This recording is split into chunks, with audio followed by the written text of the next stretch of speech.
Higher omega-3 levels in the blood predict lower risk, roughly 50% lower risk for developing dementia. Certainly, we know you reduce risk for early death, reduce risk for heart disease. Do they prevent oxidation of LDL? Have you seen any evidence for that? We do know that the more linoleic you've got in your blood, the better. So the omega-3 index is better than cholesterol for predicting risk for death, for sure. You can add about 5 years to your life if you go get into an optimal range of what you call the omega-3 index. Is that true as well? The high omega-3 kind of canceled out the really bad risk for death that the smoker has. Smokers with low omega-3 have the worst outcomes. The highest levels of linoleic acid in their blood, omega-6, would have the worst health outcomes. All kinds of inflammation. They would be dying sooner. They'd be having more heart attacks. They'd be having diabetes. That's exactly the opposite. Hi, everyone. I'm really excited. We get to talk to a man I've admired from afar for quite a while. It's Dr. Bill Harris. He's one of the world's foremost authorities on omega-3 fatty acids. He published over 300 papers, and he's co-discovered a new metric that we can all use to track and manage potentially conditions like cardiovascular disease, maybe mortality, dementia, depression, and probably some that have yet to be discovered. So welcome to the show, Dr. Harris. I'm excited to talk to you. Great to be here, Autumn. Good to meet you. Okay, and I want to start with a few questions that you don't have to go into detail. Just we're going to go high level for a second, and then we're going to get into your story. But I've heard that not having enough omega-3 fatty acids is kind of like smoking. So if you're the average American listening right now, how impactful would it be for them if they could potentially achieve an optimal level of omega-3 intake? Oh, yeah. If you can achieve an optimal omega-3 level, it's most Americans are about half where we ought to be. And if we could get up to the target of 8% to 12%, which we'll talk about, I'm sure, that's our sweet spot. Certainly, we know you reduce risk for early death, reduce risk for heart disease, we reduce risk for dementia. Those are big ones, and even diabetes. There's good evidence for that too. Yes, really excited to hear about that. And this is something we can achieve, and we'll lay it out for you in just a matter of months. But also, I've read that you can add about 5 years to your life if you go get into an optimal range of what you call the omega-3 index. Is that true as well? Something, yeah. I mean that. Yeah. Something like that. I mean, comparing to people who have the very lowest levels, those are the highest levels could live about 5 years longer, right? All else being equal. Okay. And now, how many Americans and people throughout the world are actually deficient in omega-3 fatty acids?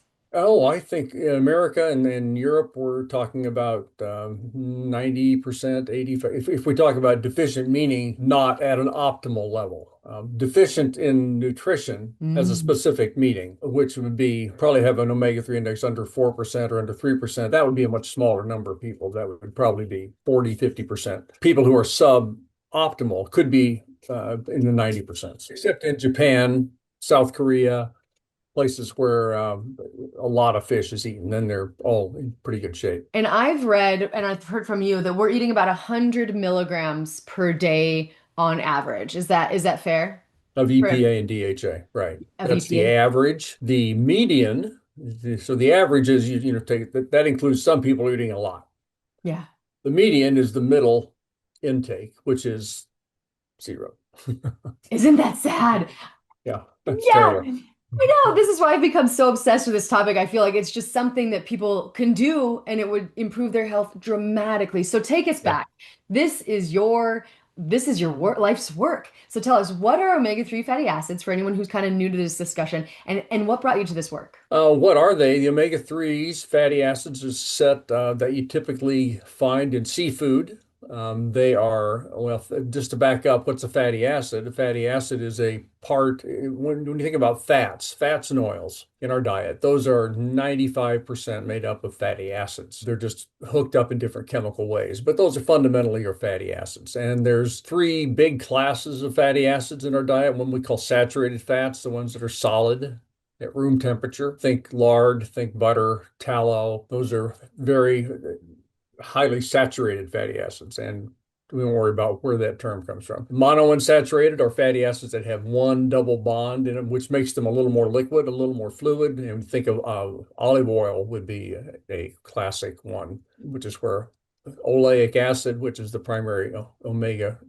monounsaturated in the diet, comes from olive oil. And then there's polyunsaturated fatty acids, which is fatty acids that have two or more double bonds. And those are typically what we think of seed oils, corn oil, safflower oil, soybean oil primarily in America. That's our primary source. So within that last category, polyunsaturated fatty acids, we have two families, the omega-3 and the omega-6. Those are defined by a chemical structure that's unique to all the omega-3s and unique to all the omega-6s. They don't interconvert.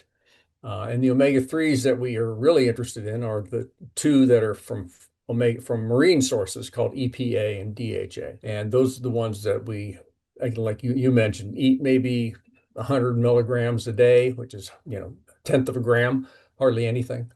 Yeah. And so when I talk about omega-3, that's primarily what I'm talking about is EPA and DHA. Yeah. And thank you for that overview. And I had Dr. Anthony Holbert on the show, and he said that he believes that omega-3s and omega-6s are so different that they should be two separate categories. And that we should really think of fats as four different types of fats. What are your thoughts? Oh my, well, yes, but if we're going to get into the omega-6 story, I'm a bit of a maverick on that. I think Yeah. I don't think the primary omega-6 is in our diet, linoleic acid, which is the one you get again in soybean oil, corn oil. I think that's good for you.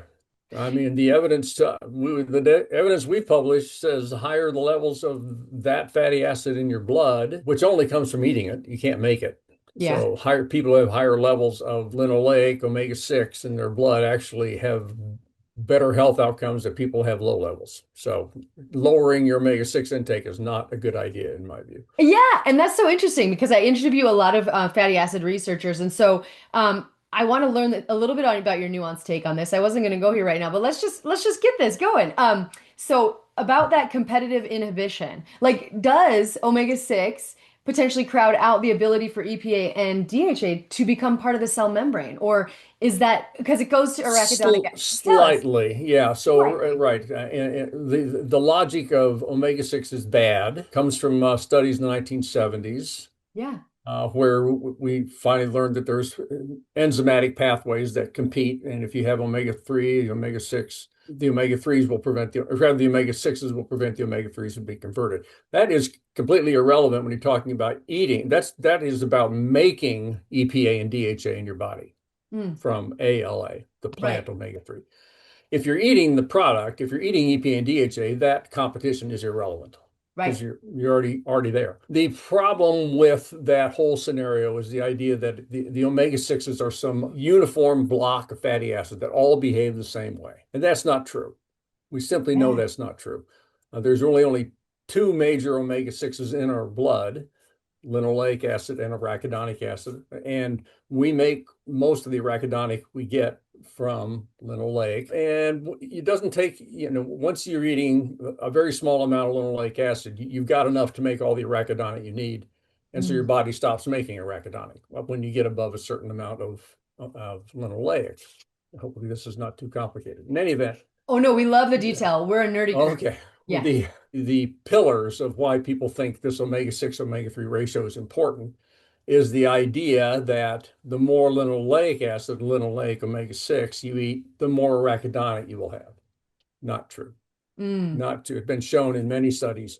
You can raise the amount of linoleic in the diet, it does not change the blood arachidonic. You can drop the amount of linoleic in the diet and it doesn't change the arachidonic to a point. I mean, there is a Is point when you get so low that arachidonic will go down. But is that a good thing? yeah, it's because it is an essential nutrient. So is there a level of linoleic acid that is low enough but still meets your requirement that it would Yeah, budge that? right. And that to meet the requirement from a nutritional point of view, you probably only need about, one-fifth of what we normally eat. Yeah. But that doesn't mean that higher intakes are not healthy. That's a different question. Yeah. And so what we've seen, I alluded to it a minute ago, that when we look at large populations of people and we look at the blood levels of linoleic acid, and we then separate people into five groups, quintiles, based on their linoleic acid level. So we have the lowest quintile, people in the lowest 20%, Hmm. and the second, third, fourth, fifth quintile, highest 20%. And we then look at what health outcomes they have. Do they develop diabetes? Do they develop heart disease? Do they die prematurely? Do they develop dementia? Yada, yada. If a high linoleic acid is bad for you, you would hypothesize going into that study that those who have the highest levels of linoleic acid in their blood, omega-6, would have the worst health outcomes. Hmm. All kinds of inflammation, all kinds of terrible things going on, and they would be dying sooner. They'd be having more heart attacks. They'd be having diabetes. But it's exactly the opposite. Interesting. The higher the levels of linoleic acid, the lower the risk for dementia, death from all causes, death from heart disease, death from cancer. And so that's the most Per important thing. level? Yeah, and it just means there's no really upper level. It's just like the higher, the better. Well, Seems dose dependent. again, right. The higher the better, always to a point. Yeah. But the higher levels, when you look at normal Western populations, if you look at the range of linoleic acid, it might be somewhere from 25% of total fatty acids down to 15%. Uh-huh. And then you look at that, cross that range, that's real people eating real food. That's what you see. And to assume that linoleic acid is pro-inflammatory just doesn't fit the data. When we've looked at randomized trials where people are given linoleic acid, we don't see an increase in inflammatory biomarkers, what we call cross-sectionally. So basically, we measure the omega-3 levels and then we measure inflammation markers at the same time.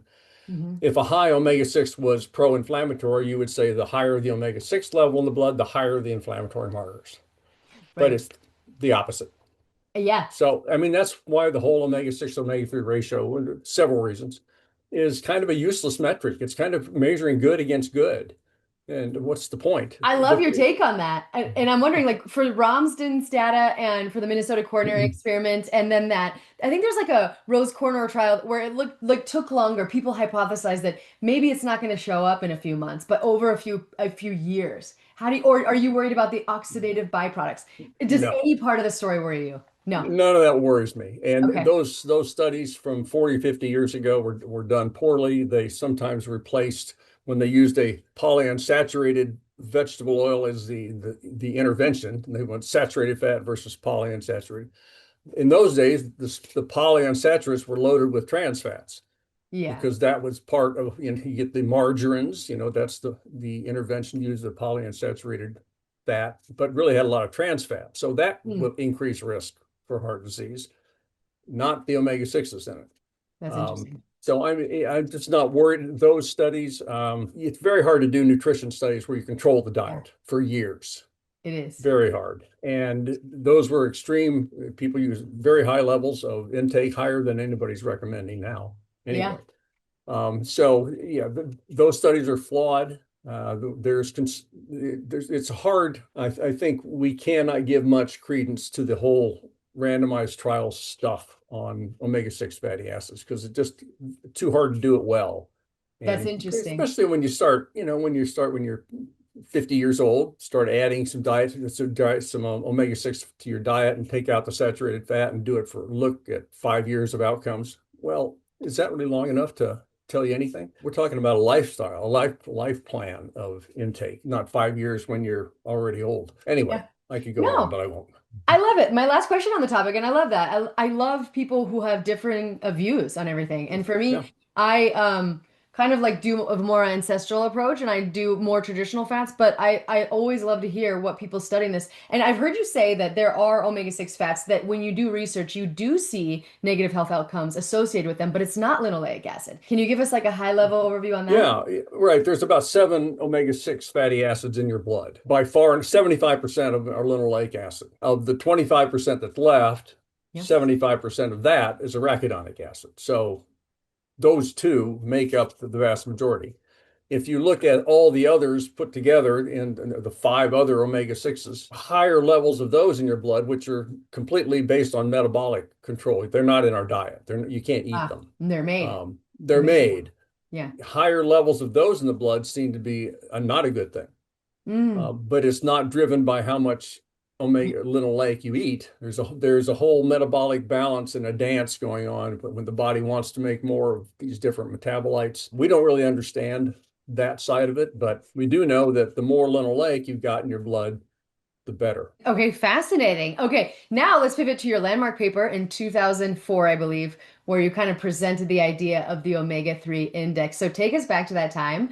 Yeah. What was going on and what is the omega-3 index? Yeah, omega-3 index, just to cut to the chase, it's a blood test. The idea of the blood test is to tell you what your omega-3 levels in your blood and your tissues are. And it ranges from, it's expressed as a percent, and it's the percent of EPA and DHA added together that are in your red blood cell membranes. And so the omega-3s most fatty acids hang out in membranes. That's where every cell has a membrane. It's made up of fatty acids and proteins and a few other things. But that's where the omega-3s do their work. And so the easiest cell to get access to measure something is a red blood cell because you can get a blood sample. You don't want to, take a biopsy of your Yeah, heart, your brain, or your eye, that kind of stuff. Yeah, it's a lot. obviously.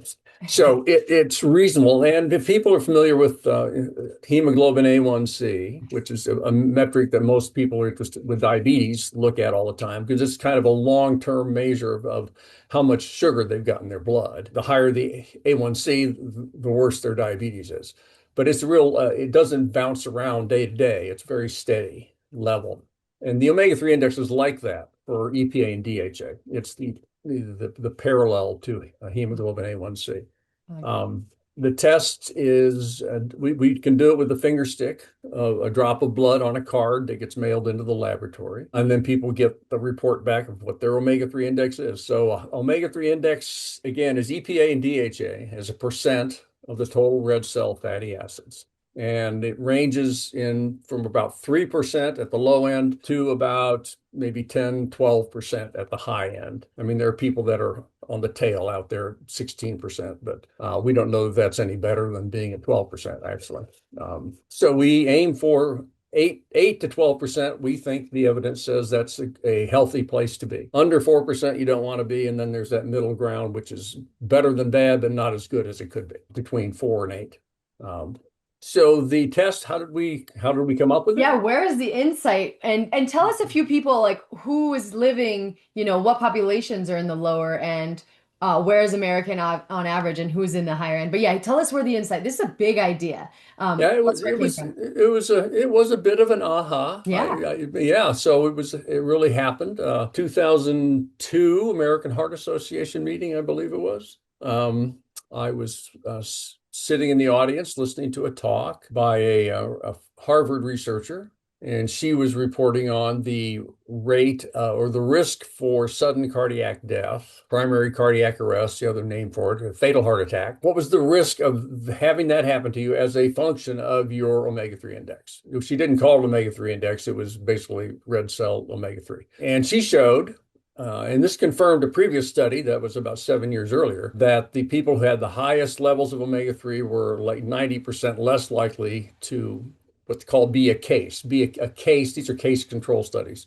So cases are people that have a heart attack. Yeah. Controls are people who don't. That's And we kind of crazy. look at a ratio. It's crazy. So the high level of omega-3 was really strongly predictive of who would develop and have a fatal coronary event. And since it fit exactly with a previous study that 7 years earlier had showed the same thing. I and a colleague, Dr. Clemens von Schacke, who is a cardiologist in Munich, we were sitting together. He's been a researcher as long as I have in omega-3. And we went to a bar afterwards and we sat down and were kind of amazed at this cool outcome and said, people need to measure their omega-3 levels. It is a measurable metric. It is a modifiable metric. It's something that it predicts risk as well or better than most other factors we know about. And so there ought to be a test. So we said, well, let's make a test. Let's create an index. And so over the next year and a half or so, we wrote a paper, pulled together the literature on it, and and published the idea in Preventive Medicine, one of the medical journals, in 2004. And we called it we made up the name. Let's call it the omega-3 index. It's been, and then Clemens set up a lab in Munich, and I set up a lab in the United States. And we've been doing omega-3 testing ever since then. And it's continued to grow slowly. I would love to see the omega-3 index test be just as common as a cholesterol test or a blood sugar test or any other test that your doctor does on a regular basis to check your health. Yeah. I'm not sure I'll ever see it, but I would love to see that. I think it makes a lot of sense.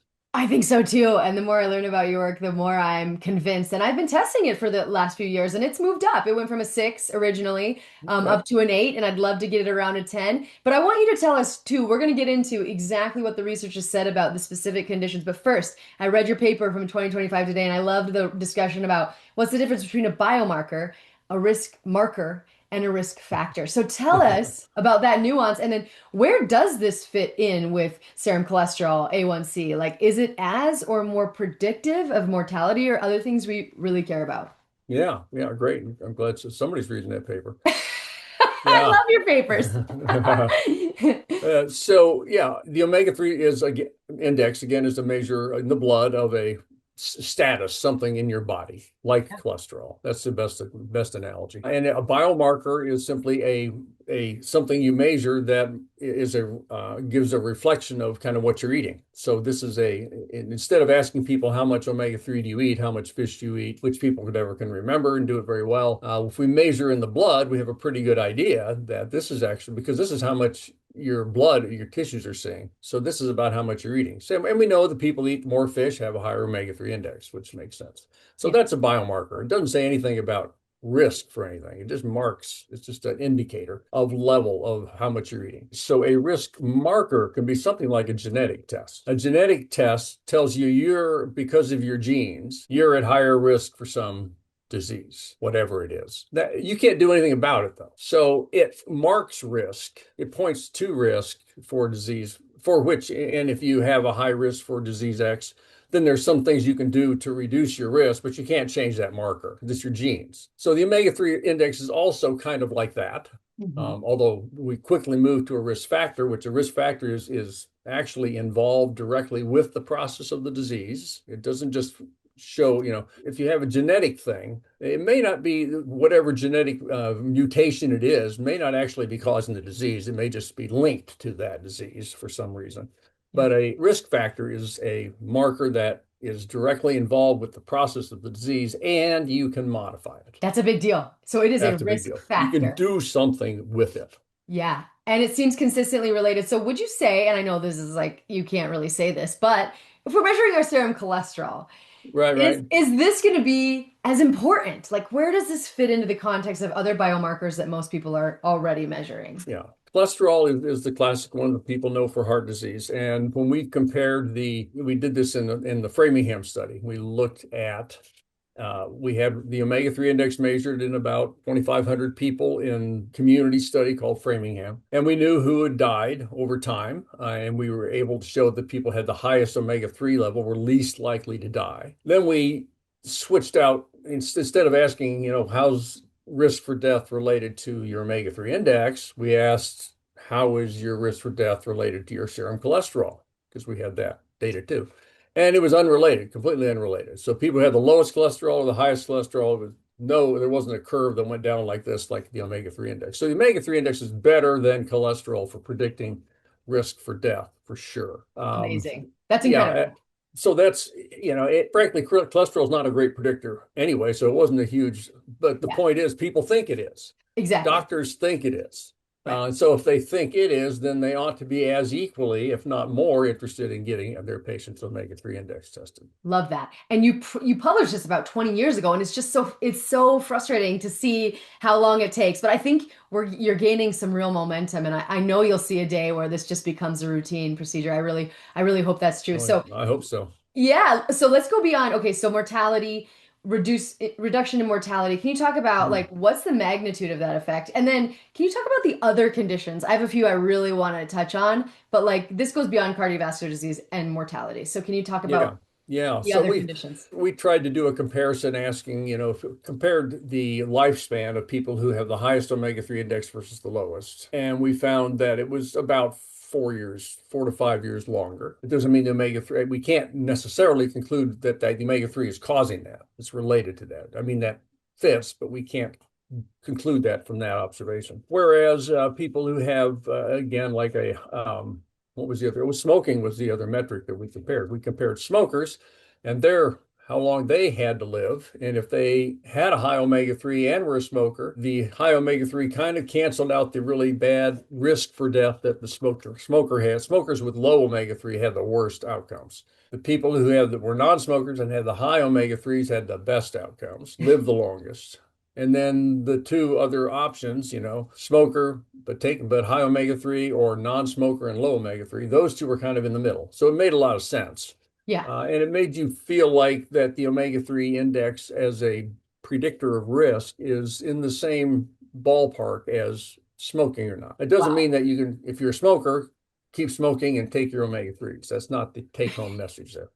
But you're better than Uh, smoking and not taking your it's better omega-3s. than, right. I mean, if you're going to But be a smoker, but then I would definitely take omega-3. But I don't want that to be an excuse for continued smoking. But yeah, the absolutely. point of that is I think to give people some kind of perspective on how is this thing running with the big dogs or not? Is it just one of Yeah. these little one-off omega or little risk predictor that doesn't really make any difference? But you can play statistical games in these big studies and call it significant and all that. But it really is substantive, Yeah, not smoking is one of the most impactful things you can do to live a right? long, healthy life. So that's pretty incredible. So tell us about some mechanisms as we get into cardiovascular disease.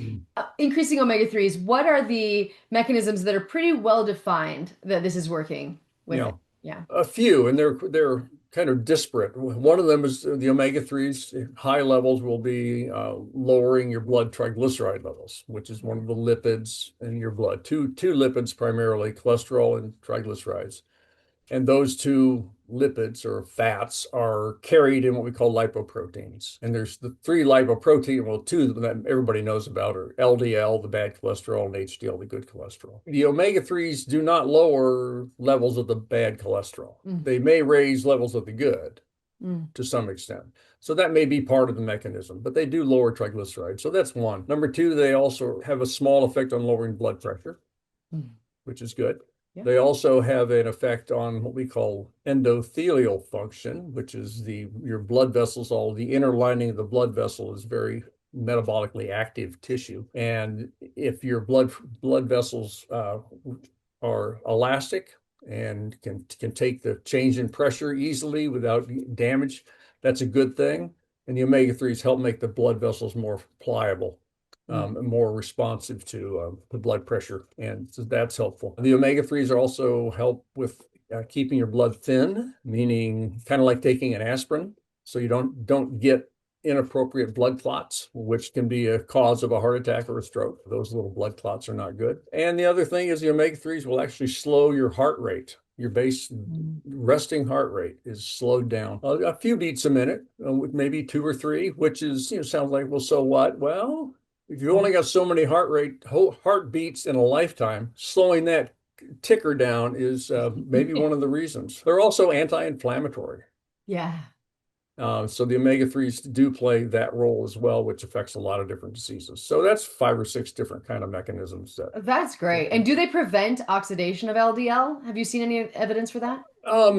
Not strongly. Okay. They can. There's some studies you can see more oxidized LDL, but that doesn't, it's people get really picky about, changes in a biomarker like Yeah.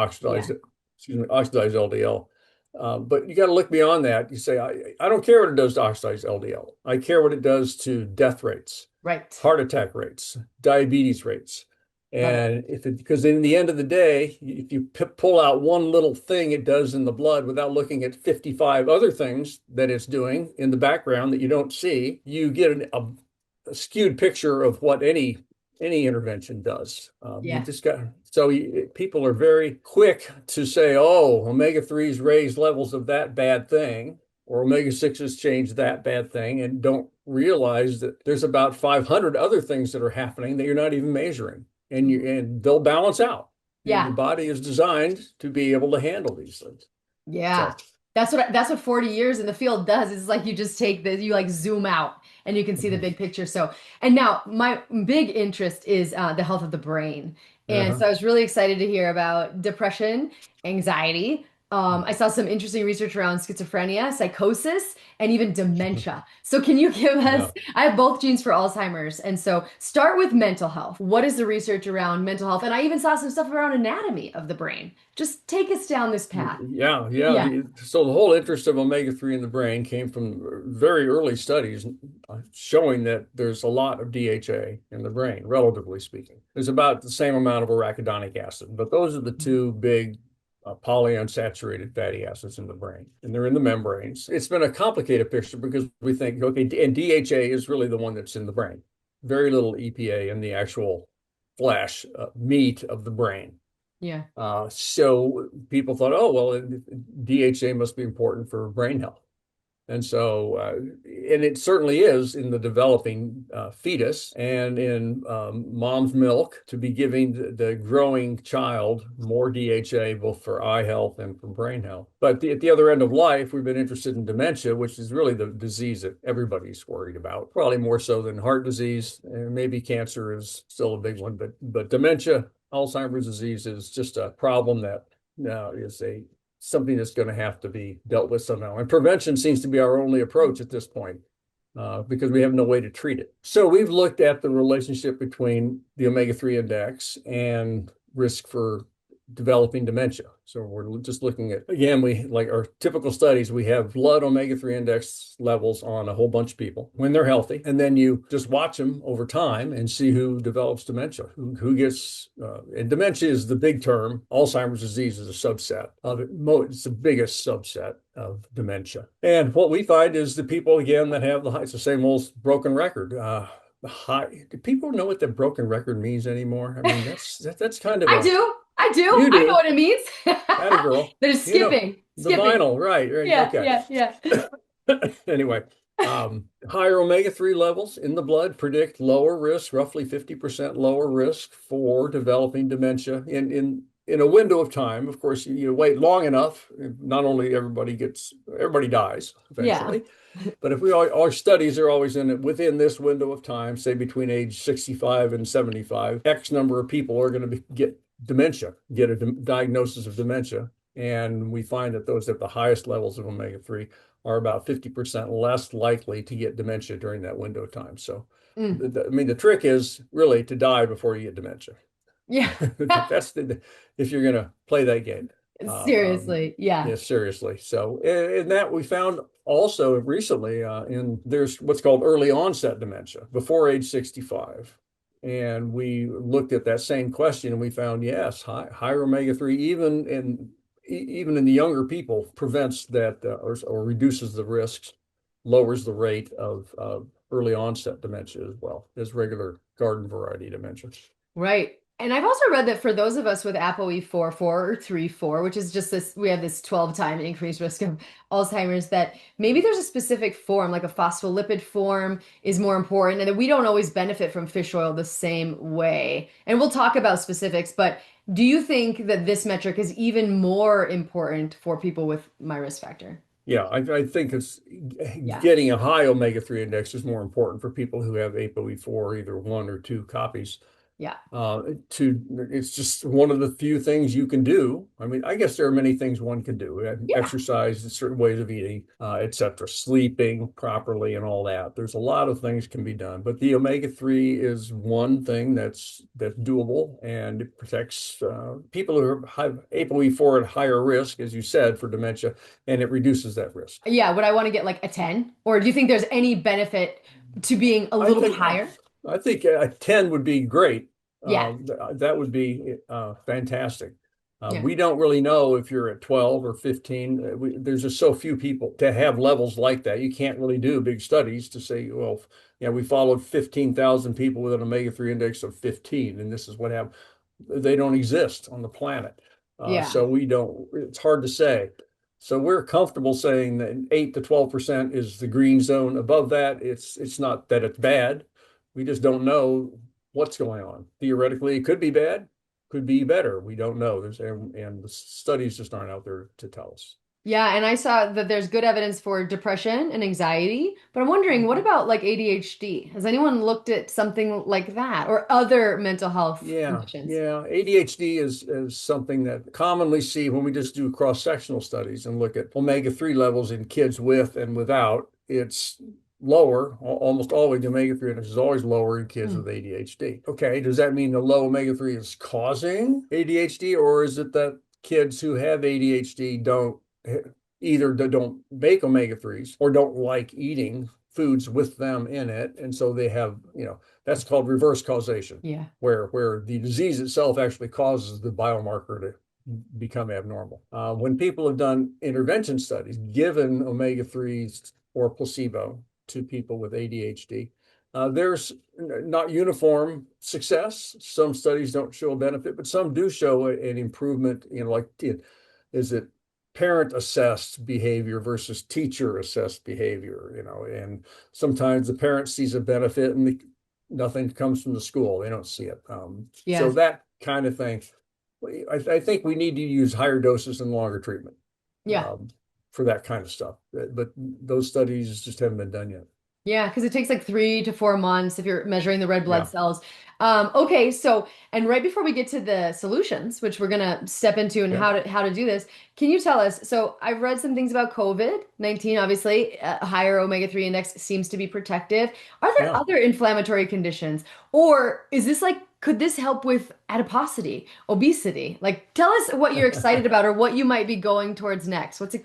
Yeah, Yeah, we haven't really seen that omega-3 supplementation causes you to lose weight per se. I mean, that just, there have been hundreds of different omega-3 studies, not on body weight, and that's not the point of the study, but people always measure body weight anyway and report it. yeah, And it doesn't seem to go down with higher omega-3 levels, intake rather. It's never really been formally studied like that question asked directly. But when we look at blood levels of omega-3, again, omega-3 index, most recent study we looked at plasma omega-3, saw that there was an association with higher omega-3 was associated with a lower body weight and a lower weight gain over time. Actually, the same thing with linoleic acid. interesting, Higher linoleic acid, lower body weight, and lower rate of gain over time. So fascinating. again, there's that. To me, the omega-6, linoleic and EPA and DHA are all partners in prevention, what we like to say. They're all good. That's interesting. And so how does the plasma and the omega-3 index, like how do those levels correlate? And is it the same in the different areas of the body? Tell us a little bit about that. Yeah, right. Blood. So blood is made up of, to be simple, plasma, roughly 60%, and 40% roughly red blood cells. And so when you spin a tube of blood, you can see the yellow stuff on top is the plasma and the red blood cells all sink to the bottom. And that's called your hematocrit. And there are fatty acids. If you look at ask what percent of the fatty acids in your blood writ large are in red blood cells versus plasma, it's about 50-50. And the pattern of fatty acids in your blood is different than the pattern of fatty acids in your red cells. So it's kind of an average gamish when you do whole blood analysis. Now, there's quite a good correlation between the amount of EPA and DHA in red cells and the amount of EPA and DHA in the plasma. So Hmm. they correlate quite well on a population basis. On an individual basis, I think it's when you talk about like clinical care, a doctor-patient relationship, or individual consumer just wanting to deal with themselves, plasma level I think is less beneficial because it can move around more Yeah. day to day. The red cell level doesn't move around much. And Yep. it's not influenced by previously taking a dietary supplement this morning and then doing my blood later in the day. Doesn't affects the plasma, but does not affect the red blood cell. Fair. So, which is what you want. You want something that's more what's your steady state level. So I don't like the plasma as much. I mean, just to back up, there are laboratories offering blood or plasma omega-3 testing. I think that's great. I think anybody who's measuring omega-3 in any way and paying attention to it, I'm a fan. Yeah. I think there's good, better, and best, and I think the omega-3 index red cell is the best, but that doesn't mean a plasma test is not a good thing to do. Fair. And I did take I one thing, diabetes. So what are the mechanisms Mm. by which omega-3s are helping diabetes? Because you did mention that, and I thought that was a new interesting thing I hadn't heard about. Yeah, yeah, and I'm not sure we really know why that Hmm. That's comes off of big studies that we were part of, again, looking at blood omega-3, whether it's plasma, red blood cell, or whatever, and risk for developing diabetes over time.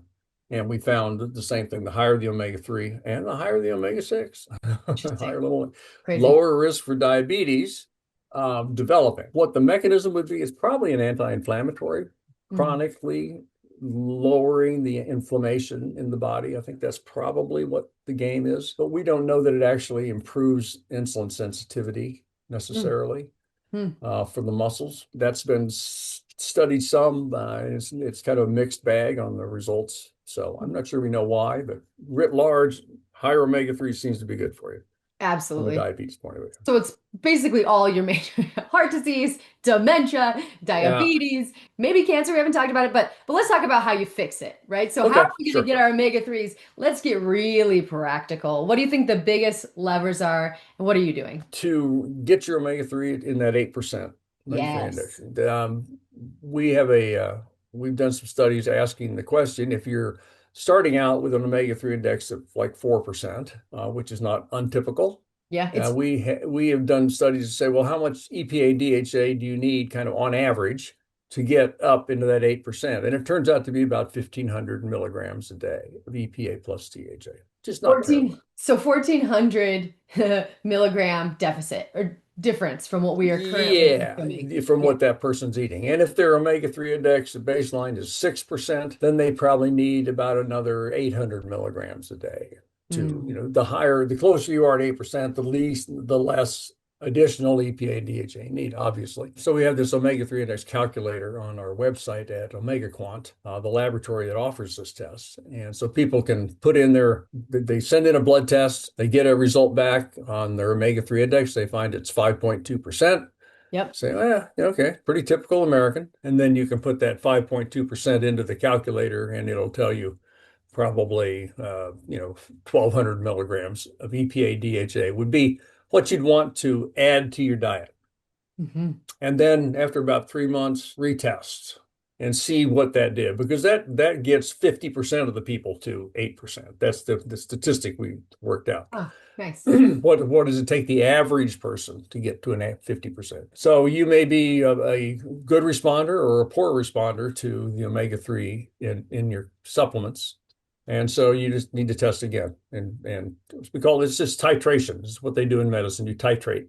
You add a little bit, see what the effect is, add more, see what the effect is. And then for you, once you've got that level, just keep on that dose. Yeah, that's amazing. And I read that from you that military personnel, vegans, they're even below that 5 or 4% of most average Americans. So you could be below 5 or 4. Oh, yeah, you could be. The vegans we've studied and the U.S. military, at least deployed military during the Iraq War, were 3.5% on average. So really, really bad and terrible. I'm not saying that's bad for vegans. I don't really know that Yeah, for a vegan, that's a bad because there's so many other good health could be. effects, Yeah. potentially. So I'm not saying that. It's just I think for the U.S. military, that's a bad thing. Yeah, definitely. And so before we get to supplements, because there's a lot to say about supplements, what are the fish? Because I've become a little bit obsessed with herring. And there's this like black pepper. It's like Harbor Bay or something. I'll put it in the show notes because it is a way that I actually look forward to eating Oh, fish wow. every day or most Good days. for Yeah, and you. herring. Yeah. So tell us what fish are the richest in omega-3s that you think we should be focusing on? And how often? Yeah.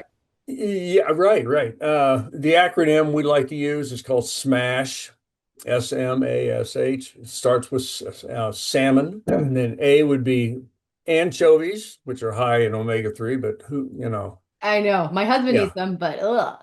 Yeah, albacore, another A is albacore tuna, which is Yeah. higher in omega-3 than the pink chunk light tuna. It's called white tuna or albacore. So I forgot the M, mackerel, right? Then the A, and then the other S would be sardines, and then herrings catch up come at the end. And I'm glad to hear you like herring. You haven't tried sardines, or? Doctor, you know what? It's funny because no, sardines, not my thing. But I mean, I'll do it. But herring seems to work really well with me. And I notice almost a very significant lift after I eat it. I don't know, because I know there's B12, it's something in the herring that Oh, I interesting. just can feel like energizing. Yeah. It's Yeah, crazy. you can just eat pretty much if you eat those fish 2 or 3 times a week, any one of them, a regular serving, not just one bite, you probably don't need to take supplements.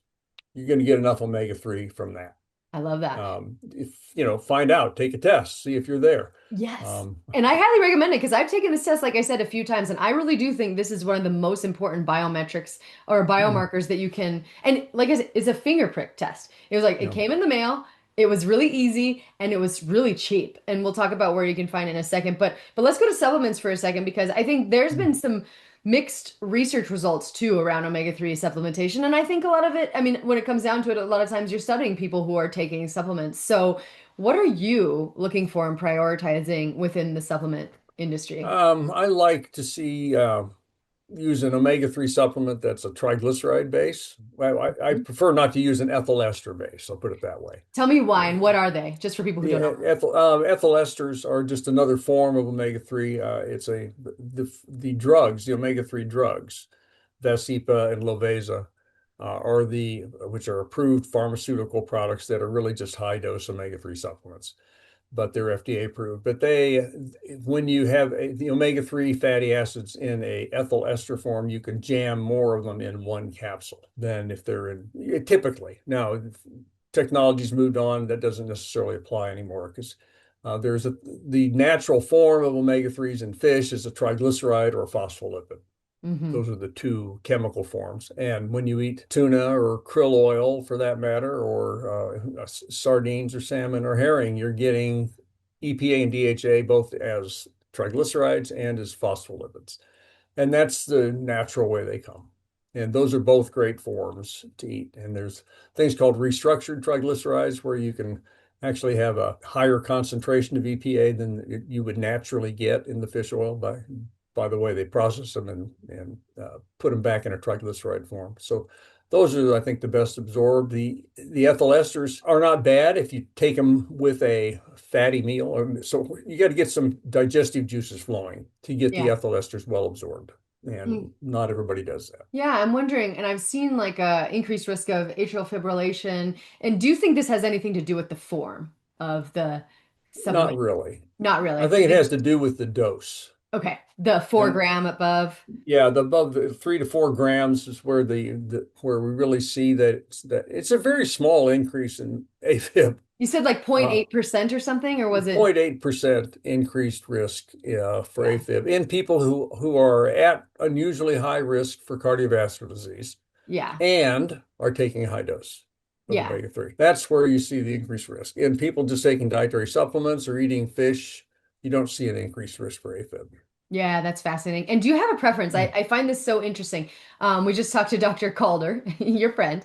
Oh, Phil, yeah. EPA, DHA. Fish are naturally higher in DHA, especially if you go to roe. But then EPA really interests me too because of its anti-inflammatory properties and the stuff in depression when you have a higher intake of EPA. So, do you have a preference? Do you like one better than the other? What are your thoughts? I always say, and I still think it's generally true, to get both of them in Yeah.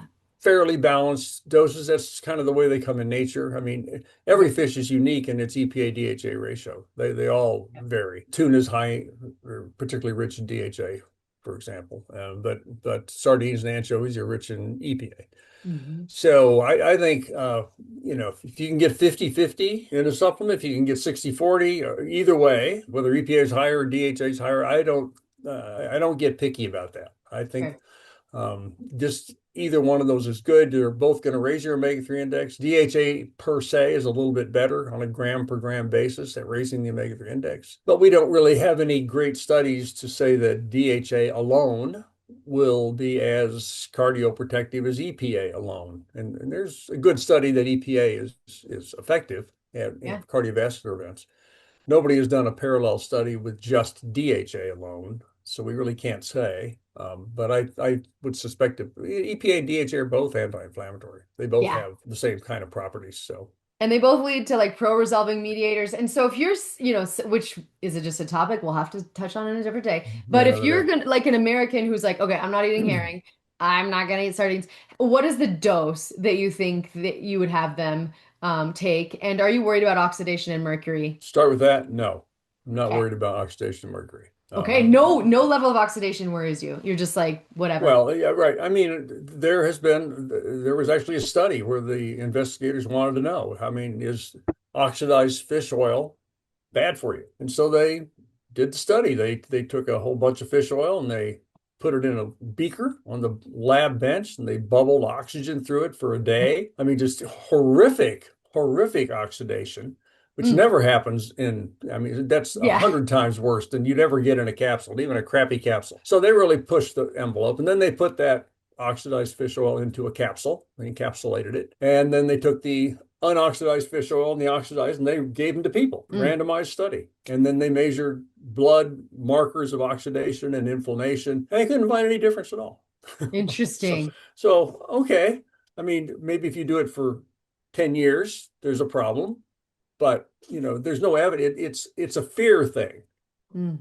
This oxidation, oh, And mercury. Yeah. in Mercury, that's an even easier one because supplements don't have mercury. Because the mercury, if it's taken from a fish that's got high mercury, which it typically is not, almost all the fish oils come from smaller fish, not the sharks and swordfish and tilefish and king mackerel are the big ones. Right. So almost all the fish oil comes from lower, smaller fish that don't have mercury in them. But even if it did, the mercury is water soluble, and when you separate the ground up fish, the oil from the water, the proteins essentially, skin, bones, and all that, the mercury would go with not with the oil. It's not water soluble, not oil soluble, so it wouldn't be in the oil anyway. So that's not a problem. Okay, And and the I think dose. mercury is not a problem either, but that's a whole other story.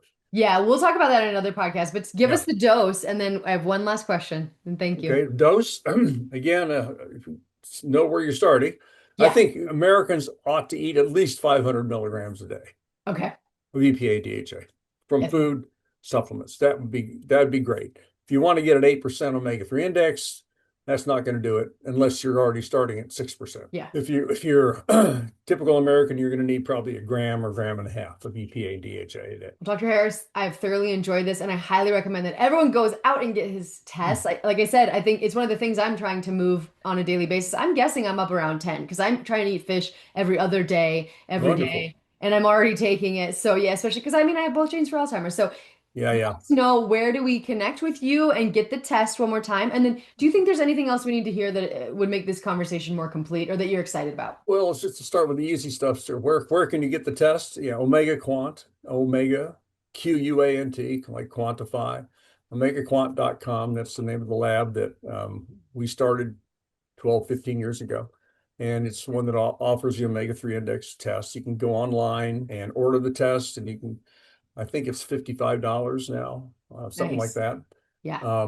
And like you said, you pay for it up front. You get a kit in the mail. You prick your finger, or your friend or spouse pricks your finger, and put a drop on the paper, let it dry, mail it in, and in about 5 days after it gets to the lab, you get a result in the mail and tell you where you're at, on the omega-3 index scale. So that's first thing to do. Other than that, other important things to talk about, I guess I'm excited about other sources of omega-3 that are coming along. We would all like to not have to get our omega-3 from fish Hmm, if we can help it, ideally. And you can get omega-3 is made by certain strains of microalgae, single yeah. cell algae, and that's where the fish actually get their omega-3, in the Yeah. ocean from this micro. So that theoretically could be a source where you don't have to use fish to get the omega-3. Right now, that's still pretty expensive. A lot of research is being done on land plants like soybean, Interesting. corn, camelina, different, Corn. Interesting. maybe not corn. Okay, I was gonna say I'll that stick seems. Yeah. because yeah, the soybeans already got ALA in it, about Yeah. 7%. So if you can, but the way they're doing is with genetically modifying these plants, so they make EPA and DHA. Okay, Uh, I see. and so you have to get over the GMO phobia. That everything GMO is bad. I mean, not very thoughtful. And there are certainly going to be supply chain issues in keeping the omega-3 rich oils going this way and Yeah. not contaminating that stream over there, product stream. Yeah. Anyway, I think someday we're not going to probably have to get to kill too many fish to get the omega-3s. Hmm. They're too hard to make chemically. I mean, like from Yeah, just scratch, that's way too expensive. Nature does it much better. I love that. So I think that's great, and I think I'm excited about what we talked about earlier, that more and more actual healthcare providers, or actually would be nice would be if an insurance company realizes that if their people have a high omega-3, they're going to live longer. Probably have to charge them a higher rate. That would not be good. But anyway, I have to think about that.